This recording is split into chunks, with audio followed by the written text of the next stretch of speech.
Les matins de France Culture, Guillaume Erner. Ces derniers jours, 2 ténors de la gauche se sont mis en retrait de leurs fonctions politiques après avoir été accusés de violences conjugales. Les partis politiques peuvent-ils mieux faire en matière de gestion des violences sexistes et sexuelles? Surtout, qu'est-ce que ces affaires nous disent en matière donc d'exemplarité, en matière de devoir d'exemplarité de nos représentants, de ce qui est tolérable et de ce qui ne l'est plus?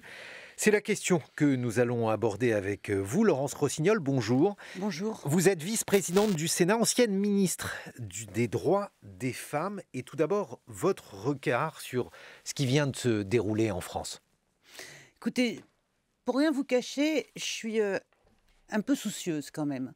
Parce que dans ces affaires qu'on ne peut pas agglomérer, l'affaire Quatennens d'un côté et l'affaire Bayou de l'autre, si ce n'est que ces deux hommes qui se sont mis en retrait à un moment donné. L'un, on connaît les faits, l'autre, je ne sais pas du tout quels sont les faits. Mais je voudrais revenir un petit peu sur l'affaire Quatennens.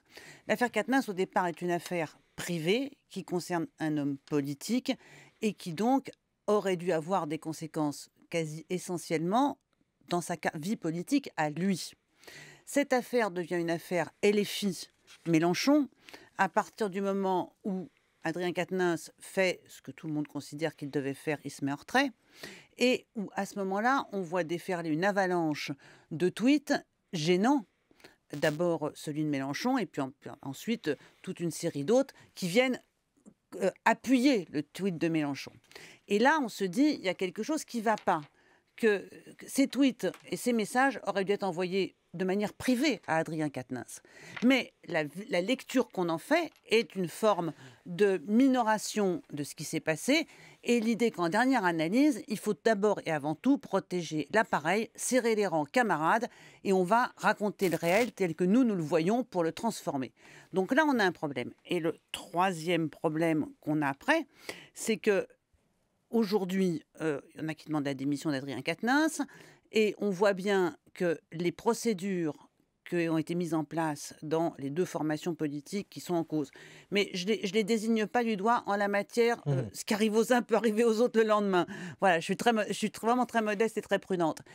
Les procédures ne révèlent que, la mutation culturelle n'a pas été faite chez un certain nombre de dirigeants et en particulier chez Jean-Luc Mélenchon, d'une part, et d'autre part que ces procédures-là ne permettent pas de traiter sainement ces affaires. Ce qui se passe aujourd'hui n'est pas sain. Mon inquiétude, c'est que comme on n'a pas posé les règles, il y ait une espèce de retour de bâton. Parce qu'on sait bien que le mouvement dans lequel moi je suis engagée, je suis signataire du MeToo politique, je milite contre les violences faites aux femmes et pour que dans les partis politiques, les hommes ne s'arrogent pas le droit ni de coucher avec les jeunes militantes, ou même les vieilles d'ailleurs, parce qu'ils ont le pouvoir de le faire, et que d'autre part, le pouvoir soit partagé dans les organisations politiques. Et qu'il y ait une cohérence entre ce que nous défendons, et là, on a, en l'occurrence, ce ne sont que des organisations politiques qui sont engagées dans la lutte contre les violences faites aux femmes, et qu'il y ait une cohérence entre le dire et le faire. Donc tout ça m'inquiète. D'autant qu'on est dans un moment où on sait bien qu'il y a des résistances sur ces sujets, et en particulier, on est constamment accusé de mettre en place un tribunal médiatique. Vous-même, journaliste, êtes accusé du tribunal médiatique alors que ce n'est que le pouvoir d'enquête de la presse qui s'exerce le plus souvent. Ou de voyeurisme médiatique, comme le disait le tweet de Jean-Luc Mélenchon que vous avez évoqué, parce qu'il faut en rappeler les termes, la malveillance policière, le voyeurisme médiatique et les réseaux sociaux qui se sont invités dans le divorce conflictuel d'Adrien et Céline Quatennens. Jean-Luc Mélenchon saluait au passage la dignité et le courage d'Adrien Quatennens, lui renouvelant sa confiance et son affection, ce qui veut dire que la victime, elle, n'était pas évoquée, il n'y avait pas de mots pour elle dans le premier tweet, il en a refait un second. Laurence Rossignol, justement, est-ce que ce tweet, c'est ou bien une manière de ne pas comprendre l'époque, de ne pas comprendre le changement qui est en cours, ou bien une manière de mélanger des affects privés et une parole publique pour Jean-Luc Mélenchon? C'est une stratégie de communication. C'est une stratégie de communication et qui consiste à faire de l'auteur, et je n'accable pas particulièrement Adrien Quatennens, les faits, on les connaît, ils sont répréhensibles, ils ne sont pas acceptables de la part d'un élu de la République. Mais la stratégie de Mélenchon consiste à faire de l'auteur une victime. C'est la deuxième fois que ça arrive. C'était déjà arrivé dans l'affaire Tarbouaf. Dans l'affaire Tarbouaf, qui était un jeune homme qui avait été investi par la France Insoumise pour être candidat aux législatives, au moment où ils ont été obligés de le désinvestir et de le débrancher parce qu'il y avait des affaires de violences sexuelles qui avaient été portées à la connaissance des dirigeants de la France Insoumise, dans un premier temps, la France Insoumise a décidé de faire passer Tarbouaf pour une victime du racisme. Et Jean-Luc Mélenchon, là encore, a dit toute mon amitié à ce pauvre Tarbouaf qui est obligé de démissionner, de ne pas être candidat aux législatives, victime du racisme, encore des réseaux sociaux, d'extrême droite, je ne sais pas qui. En réalité, la raison pour laquelle il l'avait débranché, c'est parce que ce que l'on savait sur ces affaires sexuelles n'était pas compatible avec une candidature. Donc à chaque fois, il y a une volonté de communication, de dire le réel. C'est une stratégie qui est connue, qui est historique, et c'est le premier qui raconte l'histoire qui va dire le réel. C'est une stratégie de manipulation du réel. Et en l'espèce, elle est toxique pour la France insoumise, parce que je vois aujourd'hui qu'il y a des mouvements, mais elle est aussi toxique pour le combat que nous menons. Parce que moi, mon but, c'est que les violences faites aux femmes cessent, que le combat politique soit collectif, que les hommes et les femmes le mènent, et que nous fassions non pas la grande purge, mais que nous soyons cohérents avec ce que nous proposons aux Français. Ça signifie aussi que les dispositifs de signalement y sont défaillants, en particulier les cellules internes au parti. Laurence Rossignol, est-ce que c'est un dispositif dont il faut souligner les limites? Est-ce qu'au contraire, celles-ci ont eu un certain rôle? Elles ont eu un rôle. Moi, j'ai participé au Parti socialiste, au moment des municipales, à ces cellules. Elles doivent répondre à plusieurs conditions. La première, c'est qu'une enquête interne soit menée. Non, la première condition, c'est qu'on définisse un code de déontologie et qu'on dise ce qui est acceptable et ce qui ne l'est pas. Là, on est dans l'empirisme, c'est-à-dire que c'est en marchant et en rencontrant les événements qu'on décide ce qui est acceptable, ce qui n'est pas acceptable, et surtout le niveau de la sanction. Mais alors, qu'est-ce qui est acceptable? Est-ce que ça n'est pas la loi qui généralement prévaut, Laurence Rossignol? La loi prévaut, bien entendu, mais la loi et l'application et la sanction pénale ne sont pas la même chose. Il y a des infractions identifiées qui ne sont pas sanctionnées pénalement. Et j'entends... Vous pensez à quoi? Toutes les infractions en matière de violence sexuelle en particulier. C'est-à-dire, quand on dit... Ça, ce sont les dysfonctionnements de la justice, mais ce ne sont pas simplement les dysfonctionnements de la justice. Je ne pense pas que la prescription, par exemple, soit un dysfonctionnement de la justice. Je ne pense pas que le principe selon lequel le doute profite à l'accusé soit un dysfonctionnement de la justice. Mais ce principe du doute qui profite à l'accusé peut être tout à fait, positif et protecteur des libertés dans un certain nombre de cas, mais dans tout ce qui relève des violences sexuelles, parce que le doute est toujours présent, parce que c'est souvent parole contre parole, ça profite toujours à l'accusé. Et puis par ailleurs, nous, comme vous les journalistes, nous avons notre propre déontologie. Nous ne sommes pas uniquement soumis au verdict de la sanction pénale. Nous considérons qu'il y a des choses qui sont en infraction avec notre déontologie de notre activité. Par exemple, qu'est-ce qui pourrait être, selon vous, sans être justiciable d'une sanction pénale, sans enfreindre la loi, qu'est-ce qui pourrait, par exemple, être contraire à la déontologie politique? Toutes les affaires dans lesquelles les faits sont avérés, parce que les faits ont fait l'objet d'une enquête poussée, sérieuse, par des organes de presse qui sont maintenant très professionnels dans ces affaires-là. Toutes ces affaires-là, et qui pour autant ne donnent pas forcément lieu à la fin à une sanction pénale. Ces affaires-là relèvent de notre déontologie. Je vais prendre un exemple simple. Dans une procédure d'investiture, si on a un élu ou un candidat dont on sait qu'il est en situation d'infraction financière, mais qui n'est pas encore condamné, ou qu'il a déjà été condamné, mais qu'il est en appel, et donc que la condamnation est suspendue, on ne va pas l'investir, parce qu'on va considérer que même si le juge n'est pas passé par là, du point de vue de l'image du parti politique, de la décence que nous devons accorder à nos citoyens, ce n'est pas tolérable. Il faut avoir la même règle pour les violences sexuelles. Comment vous dire je vais prendre deux exemples. On ne va pas donner de nom. Les gens nos auditeurs iront sur Google rechercher de qui il s'agit. Est-ce qu'il est normal qu'une personne politique profite de son pouvoir pour échanger des passe-droits contre des faveurs sexuelles. Voilà, c'est arrivé. Et pour ma part, même si la qualification pénale n'est pas facile parce que c'est une forme d'abus de faiblesse, pour ma part, c'est inacceptable. En fait, ce qui est inacceptable, c'est tout ce qui permet aux hommes politiques d'obtenir, par le pouvoir qu'ils ont, le double pouvoir qu'ils ont, et d'être un homme politique, des choses qu'ils n'obtiendraient pas autrement. Ce qui n'est pas acceptable, c'est l'abus de pouvoir de manière générale, quand il s'exerce en l'espèce sur des femmes qui sont vulnérables, soit parce qu'elles attendent, soit parce qu'elles espèrent faire leur vie politique, soit parce qu'elles attendent qu'on les aide pour un logement, par exemple. Mais alors, pour reprendre le cas anonyme que vous venez d'évoquer, Laurence Rossignol, ce cas-là, est donc d'aucuns pourraient dire que cette personne, donc, qui n'a pas été sanctionnée pénalement, puisque, comme vous l'évoquiez, les faits, semble-t-il, n'étaient pas pénalement répréhensibles, cette personne s'est soumise au suffrage universel et celle-ci a été réélue. En somme, c'est comme si les électeurs avaient tranché. Qu'en pensez-vous? Vous savez, il y a une ville de la banlieue parisienne dans laquelle les électeurs ont élu et réélu pendant des années un maire corrompu et corrupteur. Et il a fallu 25 ou 30 ans pour que la justice arrive enfin à le faire tomber. Je parle de Levallois et de Balkany. Donc les électeurs ne sont pas toujours éclairés sur les turpitudes et la sanction qu'ils peuvent donner aux turpitudes de leurs représentants.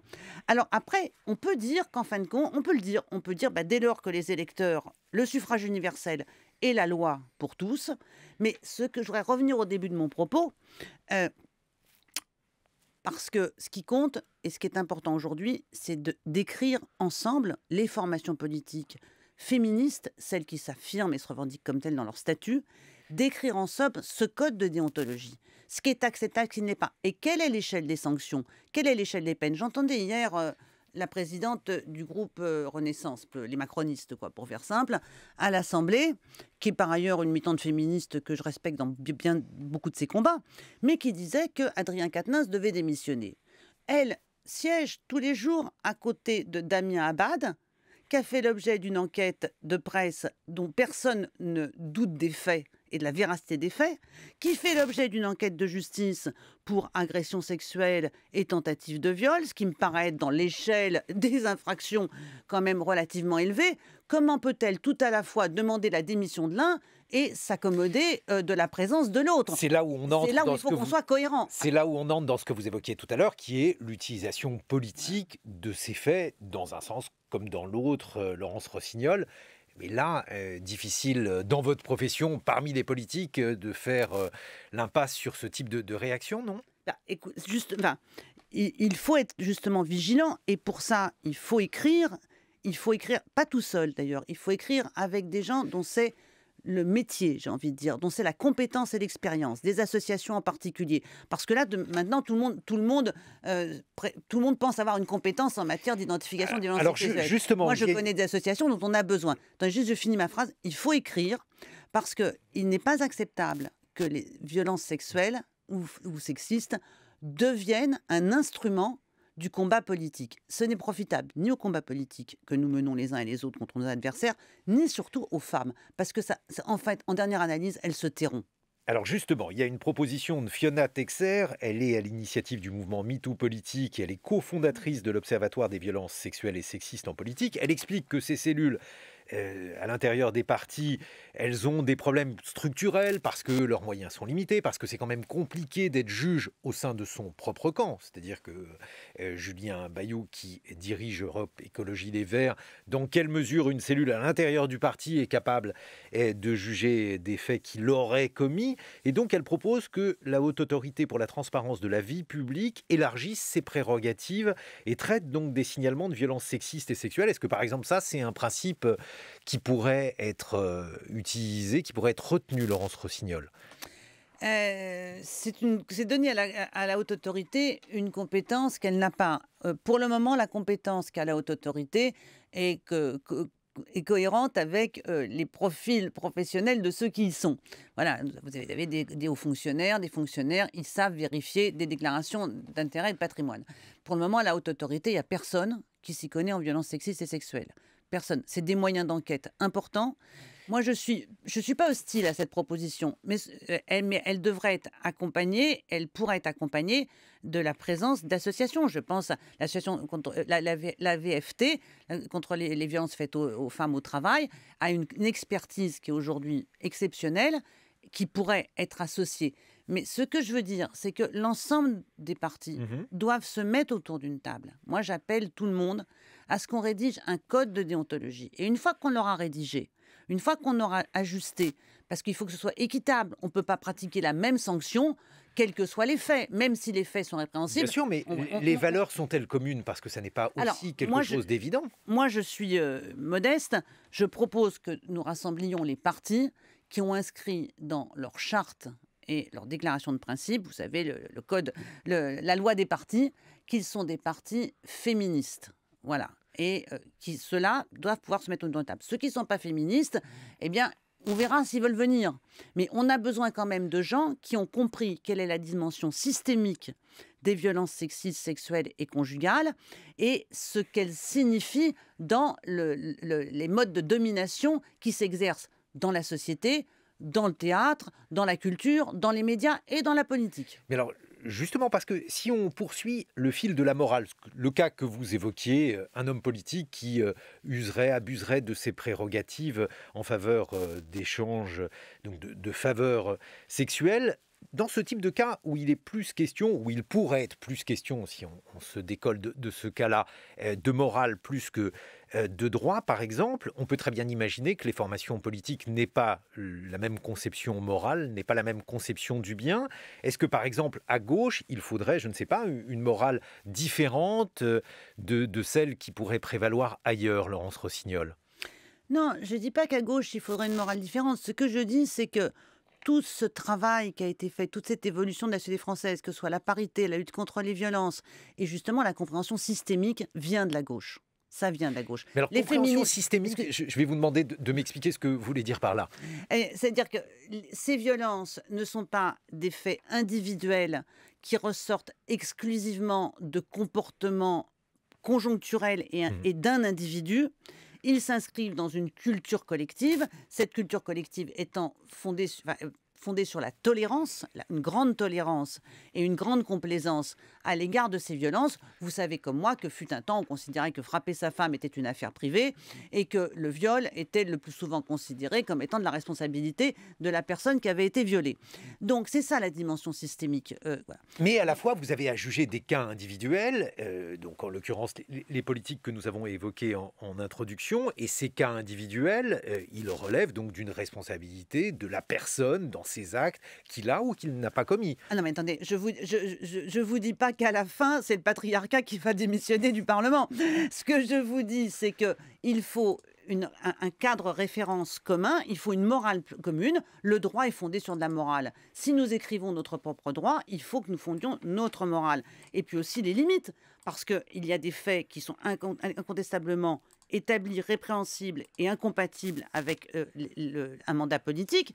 Et puis il y a des faits qui relèvent des relations interpersonnelles. Par exemple, le fait de rendre son conjoint malheureux ou sa conjointe malheureuse n'est pas une infraction, même dans un code de déontologie féministe et de gauche. Laurence Rossignol, on se retrouve dans une vingtaine de minutes. Je rappelle que vous êtes vice-présidente du Sénat, ancienne ministre des droits des femmes. Vous serez rejointe aux environs de 8h20 par la philosophe de la pensée féministe, Geneviève Fraisse. En attendant, il est 8h sur France Culture. 7h, 9h. Les matins de France Culture, Guillaume Erner. Qu'est-ce qui est tolérable en politique? Qu'est-ce qui est toléré et qui ne devrait plus l'être? On en parle suite aux démissions successives de l'insoumis Adrien Quatennens et de l'écologiste Julien Bayou, accusés de violences sexistes. Nous sommes en compagnie de Laurence Rossignol, vice-présidente du Sénat, ancienne ministre des droits des femmes, et nous accueillons la philosophe de la pensée féministe Geneviève Fraisse. Bonjour. Bonjour. Geneviève Fraisse, votre livre Du consentement, qui est devenu un classique sur ces thèmes, est republié aux éditions Point Essai. Justement, votre regard sur ce qui vient de se produire et aussi sur le chemin parcouru depuis que vous avez publié la première édition de cet essai. Oui, c'était en 2007, la première édition. Donc, ces 15 ans... Le chemin parcouru, d'abord, c'est ce qui a été dit tout à l'heure, à savoir que jusqu'en 1980, le viol, c'est comme un vol à l'étalage. C'est-à-dire un délit, et non pas un crime. Donc l'histoire est en train de s'écrire, elle est jeune, l'histoire est en train de s'écrire. Ça, c'est la première chose, c'est pas pour justifier le désarroi de ces 4 derniers jours, mais pour de désarroi, j'entends, intellectuel, et même les repères qui bougent comme ça, on ne sait pas trop comment. Mais juste, il faut absolument se réinscrire dans l'histoire.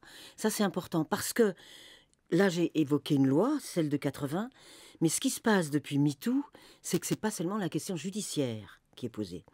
Et on peut comprendre la difficulté quand on sait à quel point, justement, le judiciaire n'arrive pas encore, en dehors même des puissants médiatiques et politiques, à prendre en compte ces questions-là. Donc, on se met dans ce contexte-là. De ce contexte-là, ce qui est dit, c'est que quelle est la place du judiciaire ? Le Front National dit, je l'ai entendu hier, c'est pas notre sujet, parce que ça se traite avec la loi. Or, ce que MeToo explique, et je peux témoigner pour avoir connu avant MeToo aussi, que c'est une question politique. C'est ce que j'appelle le corps collectif des femmes, c'est pas seulement le corps individuel, c'est le corps collectif. Donc, c'est à partir de ce moment-là, on rentre dans le politique et on peut pas se contenter de dire le judiciaire, ça suffit. Alors, qu'est-ce qui se passe de l'autre côté de l'hémicycle ?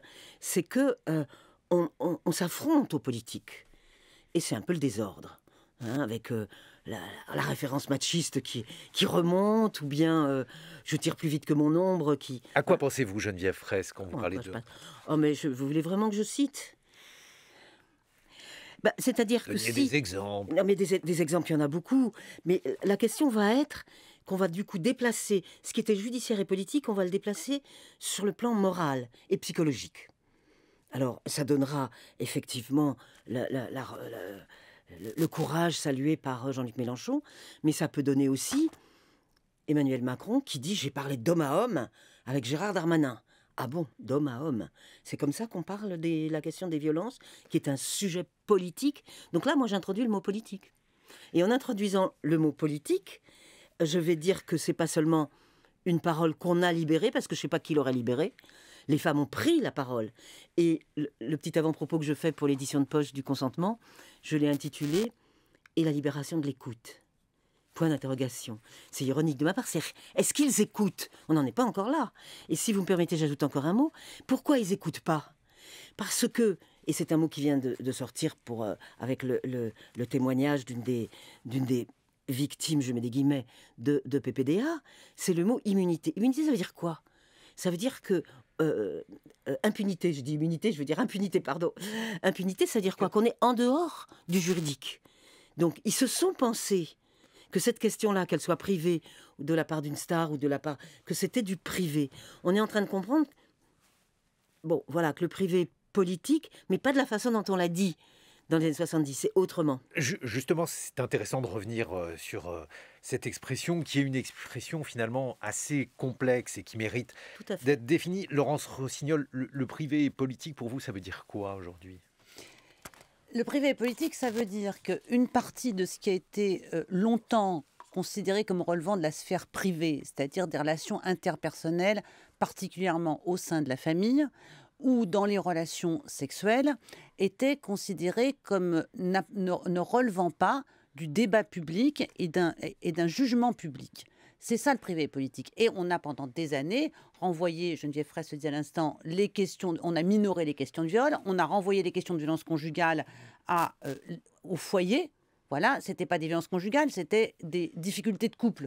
Et personne ne pouvait se mêler de ça. Et ça a aussi beaucoup pénalisé les enfants, qui ont aussi été victimes pour les mêmes raisons, parce que c'était ce qui se passait dans l'affaire privée. Dire que le privé est politique, c'est dire que ces questions sont des questions qui doivent être traitées politiquement. Quelles sont des questions qui intéressent non pas simplement les individus mis en cause, mais le fonctionnement global de nos sociétés, les rapports de domination qui s'y exercent, la manière dont on les conteste et la manière dont on y oppose d'autres rapports entre les femmes et les hommes. Mais alors ça veut dire aussi, Laurence Rossignol, et on en parlait il y a quelques instants, si le privé est politique, s'il doit être traité politiquement, les partis politiques ne seront pas nécessairement d'accord, et on peut même imaginer qu'ils seront en désaccord sur la manière de traiter. Il faut d'abord que les partis politiques travaillent. Je voulais dire une chose par rapport à ce que déjà vient de faire il y a un instant sur le rapport entre le judiciaire et la morale d'un certain point de vue. Et pourquoi le judiciaire échoue ? C'est pas simplement parce que le judiciaire veut pas ou parce qu'il y a des résistances dans la justice. C'est aussi parce que les codes, les grands textes de référence ont été élaborés et rédigés à un moment de l'histoire de la pensée dans laquelle, justement, le privé n'était pas politique et ne relevait pas de la société. Et le code pénal, comme le code civil, ne sont pas écrits pour permettre de sanctionner les violences faites aux femmes, et en particulier, je prends l'exemple le plus gros, le viol conjugal. Le code pénal est écrit pour protéger le patriarche dans la famille. Jean Lémarie. Ce privé politique que vous développez toutes les deux ce matin, il est confronté à des histoires extrêmement concrètes. On l'a vu ces derniers jours au sein des partis, et concrètes et particulières. À quel moment est-ce que ce privé doit et peut devenir politique quand on parle d'affaires particulières qui quelquefois sont traitées à son rythme par la police, à son rythme par la justice? Où se situe la ligne, Geneviève Fraisse? La ligne, d'abord, un témoignage. Le privé politique, ce slogan des années 70, vise le travail domestique. Prolétaire de tous les pays, qui lave vos chaussettes. C'était quand même une image que nous avons aimée. Donc le privé politique, c'est d'abord de dire que ce qui se passe dans la maison et dans la famille, donc là il y a 2 siècles, moi je remonte à Rousseau, il y a 2 siècles qui sont derrière nous, pour avoir évacué le politique du privé.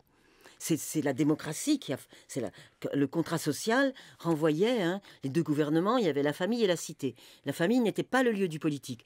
Donc tout le travail que nous faisons depuis quelques décennies, c'est de montrer que le privé est politique. Donc au niveau matériel de ce qu'on appelle la charge mentale aujourd'hui et qu'on appelait le travail domestique, ça c'est une chose. L'autre chose qui se passe depuis MeToo, et il faut vraiment prendre MeToo comme une rupture historique. On peut appeler ça révolution, etc. C'est une rupture historique. Et là, à ce moment-là, on va penser en termes de corps collectif, et dire, d'accord, nous avons réussi à obtenir la propriété de notre corps par le droit civil, tout le XXe siècle, par contrat. En plus, ce que moi je ramène à l'habeas corpus, donc texte de 1679 britannique, mais c'est-à-dire j'ai un corps qui m'appartient. Le corps que j'ai à montrer, il est à moi. Et on passe de cet habeas corpus, les corps individuels, au corps collectif. C'est-à-dire, il y a un problème global avec le corps collectif, et on passe du mot propriété, c'est-à-dire nous ne sommes plus, nous les femmes, la propriété du père, du mari, du frère, etc. Mais nous pouvons être possédés. Donc je fais une distinction entre propriété et possession. Et c'est ça que nous sommes en train d'élaborer. Donc je ne vais pas vous donner tout de suite les frontières, etc. Et c'est pour ça qu'on peut critiquer ce qui se passe en ce moment dans les partis d'extrême gauche, que ce soit les Verts. Mais il faut voir qu'ils se confrontent à l'épreuve de l'histoire. C'est une histoire récente, et que ça soit qu'il y ait un peu de cafouillage, j'ai pas envie de dire que c'est pas grave, j'ai juste envie de dire que ça raconte le fait qu'ils sont en train de décider que ça va être le corps collectif qui est en jeu. Alors ce corps collectif se distribue dans les corps individuels, la femme de X, la femme de Y, mais c'est d'abord l'importance à accorder à cette notion de corps collectif. Laurence Rossignol, si on reprend justement l'histoire, alors parmi les différentes affaires qui ont marqué et peut-être façonné le cadre dans lequel on réfléchit à droite comme à gauche sur ces questions de violences sexuelles en politique, il y a l'affaire DSK, donc en 2011 par exemple. Qu'avez-vous appris au travers de cette affaire? Je dis vous collectivement, le Parti socialiste, puis vous personnellement, Laurence Rossignol. Qu'est-ce qu'on a appris à travers de cette affaire? Eh bien d'abord qu'il faut être beaucoup plus vigilant que nous ne l'étions sur les signaux faibles. Il y avait des signaux faibles concernant DSK. Quand je dis signaux faibles, je suis délicate. Avant l'affaire de New York. Et qu'il faut être vigilant sur les signaux faibles. En fait, il y a un continuum. C'est-à-dire que se servir dans le cheptel de femmes que le militantisme vous donne, et utiliser son pouvoir pour le faire, en fin de compte, peut aussi conduire jusqu'au viol. Ça, on a appris ça. Et puis après, on a appris une chose, c'est que les affaires privées sont vraiment politiques, parce que si on considérait qu'une affaire de viol était une affaire qui ne concernait qu'un homme, eh bien c'est tout un parti politique, toute une formation qui a été affectée et abasourdie par cette affaire. Donc voilà ce qu'on a appris. Ce qu'on a appris aussi, c'est tout ce qu'il ne faut pas dire. Il ne faut pas dire, par exemple, ce n'est pas l'homme que je connais. Ou je ne suis pas un homme, ce n'est pas celui que je connais. Ou ce n'est pas un homme violent. Il ne faut pas dire ça. Est-ce que vous êtes en train de dire que la France insoumise, pardonnez-moi, je vous interromps. Oui, j'étais très étonnée de retrouver mot pour mot des phrases qu'on avait lues au moment de l'affaire DSK par ses amis vraiment sidérés par ce qui arrivait et qui cherchaient quand même à la fois à défendre probablement leur amitié avec lui et puis aussi leur engagement derrière lui. Donc il ne faut plus dire ça. Il n'y a pas l'homme qu'on connaît et puis celui qui à un moment donné aurait eu un moment d'inattention ou serait sorti de ses gonds. Voilà ce qu'on a appris. Et ce qu'on a appris aussi aujourd'hui, c'est que la cohérence dans une organisation politique entre son projet de société, ce qu'elle veut, ce qu'elle propose pour une société, la manière dont elle lutte contre les inégalités et sa propre pratique interne est déterminante. On ne peut pas promouvoir un projet démocratique quand on se comporte en autocrate dans son parti. On n'est pas crédible. Et nous sommes dans une période, et je finis là-dessus, de crise démocratique profonde. Nous avons une double responsabilité. Bien entendu, lutter contre les violences faites aux femmes, et aussi donner du politique une image de cohérence et de sincérité qui, à chaque fois, est battue en brèche dans ce genre de moment.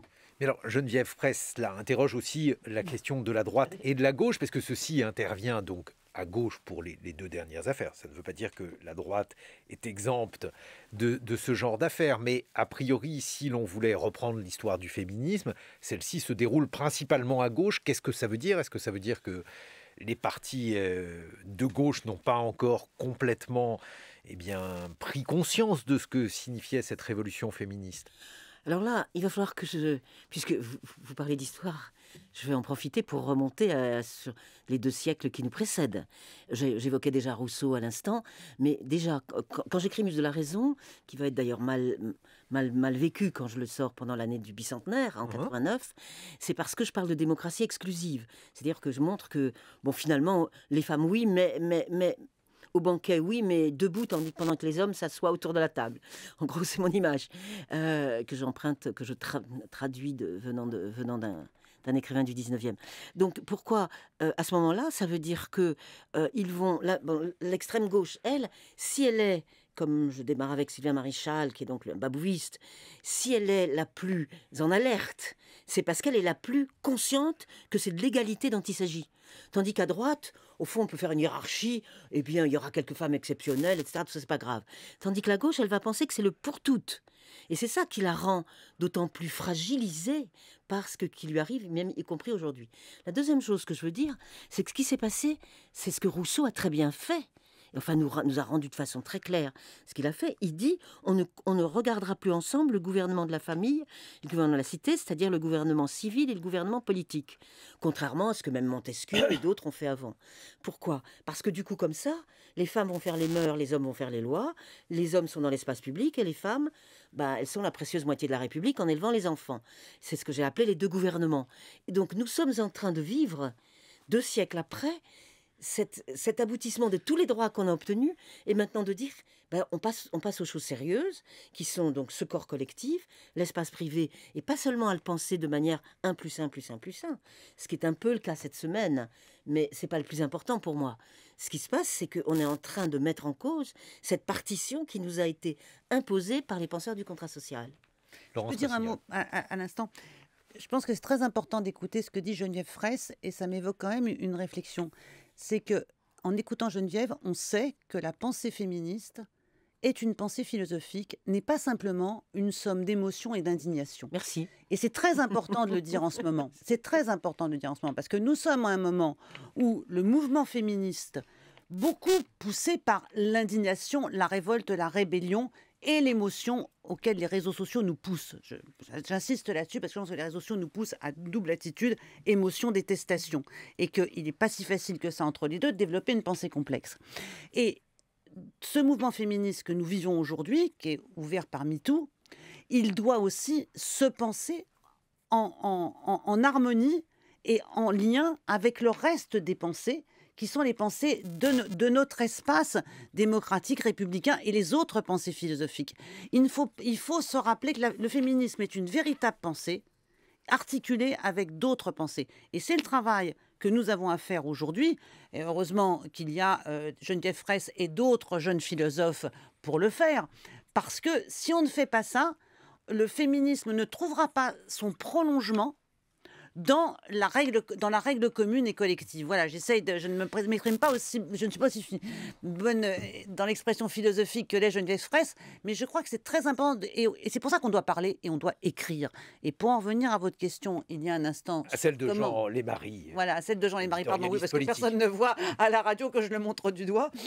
Pour en revenir à la question de Jean Lémarie, comment on fait pour déterminer ce code de déontologie que moi j'appelle? D'abord, on pose comme base que la justice ne suffit pas, qu'on ne peut pas continuer de dire c'est la présomption d'innocence, qui joue, et on ne peut pas faire ce qu'a fait le président de la République, qui a quand même continué de garder dans son gouvernement et dans sa majorité des hommes dont tout le monde savait, parce que les faits étaient établis, qu'ils avaient commis des infractions sexuelles ou sexistes graves. L'un d'entre eux est parti. L'un d'entre eux... Il a été accompagné vers la sortie. Je parle de Damien Abad. Avant d'être parti, il est nommé, je vous rappelle. Et quand il est nommé, il y a déjà des gens qui savent. Les enquêtes sont en cours depuis un moment. Les papiers de presse débutent après sa nomination. J'ai du mal à croire qu'à l'Élysée, on ne sache pas ce qu'un certain nombre de gens savaient, qui étaient des papiers de presse qui étaient déjà bien documentés en préparation. On sait que les journalistes qui travaillent là-dessus travaillent pendant des mois. Donc il est nommé. Donc voilà, c'est déjà premier principe. Ce n'est pas la présomption d'innocence. Le doute ne profite pas forcément à l'accusé. Et nous devons établir notre propre déontologie. Mais pour ça, il faut se mettre au travail. Entre ceux qui veulent le faire, il faut écrire, parce que sinon, on va être emporté dans quelque chose qui, pendant un moment donné, risque de se retourner contre nous. Je crains le backlash, parce que, en même temps, vous voyez, un petit détail. Cette année, l'Assemblée nationale comporte moins de femmes qu'elle n'en comportait précédemment. Je me refuse à penser que c'est une anecdote, un concours de circonstances et un accident. Ces faits-là sont des faits qui parlent. Donc nous avons moins de femmes à l'Assemblée nationale et nous avons un mouvement MeToo avec tous ces prolongements qui dérange terriblement, qui est terriblement subversif et qui provoque des résistances importantes. Donc il faut faire attention à ne pas donner d'armes aux résistants à MeToo. Geneviève Fraisse.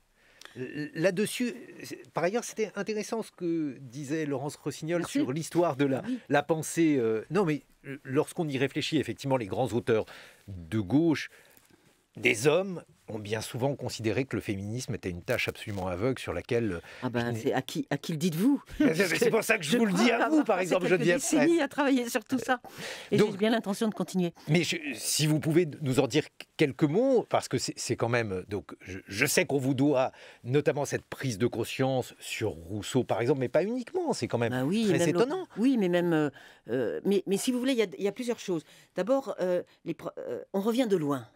Et je crois qu'on l'entend dans ce que dit Laurence Rossignol, on revient de loin. Et même sur le judiciaire, on revient de loin. On est en train de dire, tiens, en 80 c'est comme ça, en 90 c'est comme ça, le viol conjugal c'était quand? C'était avant-hier, etc., etc. Donc c'est normal, c'est normal. On peut comprendre qu'on est soumis à l'épreuve de l'histoire. Ça, c'est la première chose que je voulais dire. Maintenant, sur les philosophes, etc., moi je me suis éloignée dès le début, puisque j'aurais donc ma vie entière consacrée à tout ça, éloignée de ces femmes philosophes, il y en avait notamment aux États-Unis, qui dénonçaient la misogynie des philosophes. Moi, j'ai tout de suite pensé qu'il fallait aller voir le contenu des textes. Et dans le contenu des textes, ça devient très très intéressant. Par exemple, c'est pas le livre 5 de l'Émile qu'il faut lire de Rousseau, c'est la lettre à d'Alembert, parce que c'est là que ça se passe. Pourquoi? C'est quand il dit, elles peuvent pas être dans l'espace public, elles peuvent pas être géniales. C'est là où l'exclusion va porter ses fruits. Mais ne parlons pas seulement de Rousseau. Dans le livre 5 de l'Émile, juste un mot là-dessus, Geneviève Fraisse. Rousseau institue une sorte de rapport de force entre les hommes et les femmes, par le biais, par exemple, de la manière dont les femmes mesurent leur tendresse à l'égard des hommes. Il y a cette dialectique-là chez Rousseau, même si ensuite, politiquement, elle est en faveur des hommes. Elle est en faveur des hommes. Vous savez, ce que je cite dans mon livre, c'est le passage où il dit que le consentement d'une femme, c'est un aveu. Elle va avouer... Ah bon, voilà, alors, le principe égalité, il est où? Attendez, je le cherche. Donc, mais prenons un autre exemple, Proudhon. puisqu'il était sur la table récemment. Moi, je ne dis pas Proudhon est misogyne et antiféministe, ce qu'il est.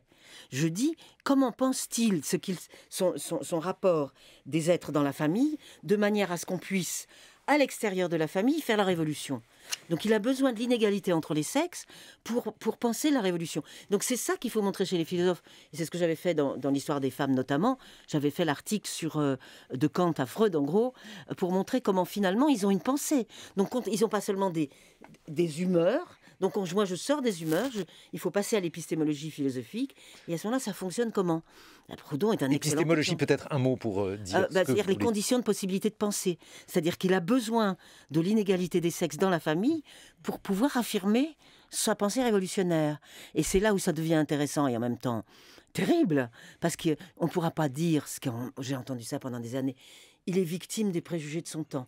Alors on parle des philosophes, et puis il y a toujours quelqu'un qui dit « Oui, alors sur les femmes, c'est pas top. Hein. Il est juste victime des préjugés de son temps. » J'adore cette formule. Ben non, il n'est pas victime. Au même moment, il y a des femmes qui pensent leur émancipation. Qui sont pas victimes. Dans le même temps, il y a des femmes qui sont pas victimes des préjugés de leur temps. Et qui écrivent. Absolument. Mais je ne sais pas, parce que vous pensez à qui, Laurence Rossignol? Parce que moi, je cherche, je ne vois même pas. Par exemple, chez Germaine de Staël, il n'y a rien là-dessus. Ah, pas du tout. Ah non, là, pas du tout. Il n'y a pas rien chez Germaine de Staël. Lisez son livre des femmes qui cultivent les lettres de la littérature, qui est un chapitre qui est un de mes chapitres favoris, dont on a même mis un extrait. Et alors, donc, la prise de conscience, vous la datez de cette époque-là? Non, mais elle date de toujours. Ce qui se passe, là, on peut remonter à Christine de Pisan, mais la question, c'est que se passe-t-il? Là encore, rupture révolutionnaire.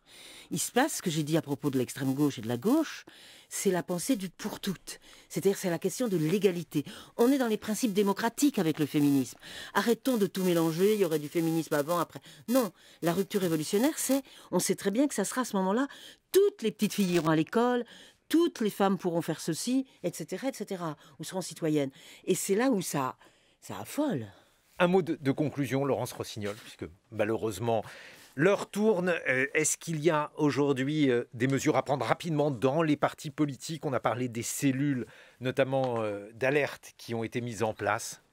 Je crois que je l'ai dit tout à l'heure, je vais le redire. Je pense que les partis politiques qui se définissent et ont inscrit dans leur charte ou dans leur déclaration de principe qu'ils sont des partis politiques féministes, qui font la même analyse de la dimension systémique des violences à l'égard des femmes, doivent se mettre autour d'une table pour élaborer un code commun de déontologie. On ne peut pas continuer d'évaluer les sanctions au gré de jours et du nombre de signataires, on peut pas et de l'émotion. On ne peut pas demander la démission de l'un alors qu'il y en a 5 autres à côté à qui leur parti ne demande rien et qui continuent d'être là. Tout ça est injuste. Nous devons montrer que ce que nous portons dans ce combat est un combat de justice.